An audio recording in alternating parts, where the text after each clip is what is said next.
నిజం ఎవరు చెప్పాలంటే దేవుడే చెప్పాలి. తన లేఖనాల్లో చెప్తున్నాడు, నరుడు చనిపోయిన తర్వాత ఏమి జరుగును ఎవరు తెలియజేస్తారు అంటున్నాడు. అంటే ఈ భూమి మీద 850 కోట్ల మంది కూడా చనిపోయిన తర్వాత ఎవరు చెప్పలేరని దేవుడు అంటుంటే, ఒక నరుడు మాత్రం చనిపోయిన తర్వాత భూమి మీదకి మళ్ళీ తిరిగి వస్తున్నట్టు అంటున్నారు. ఓ చనిపోయిన తర్వాత ఆత్మలు స్వర్గస్థులు అయ్యారని పేపర్లో టీవీలో మనం చూస్తుంటాం.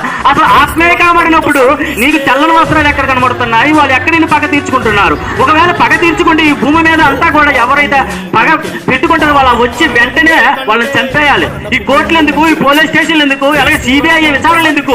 ప్రతి ఒక్కరి భూమి కాలం అయిపోతుంది. ఒక పగగాన్ని తీసుకుంటే వచ్చి ఆత్మలు మనం చంపగలిగితే మనుషులందరూ అందరం కూడా ఖాళీ అయిపోతే ఈ ప్రపంచంలో ఎవరు ఉండరు. ఎందుకంటే ఎంతో మంది హత్య చేసే వాళ్ళు ఉన్నారు. హత్య చేసే వాళ్ళనే వాళ్ళకు తీసుకువెళ్ళి జైల్లో పెడతారు.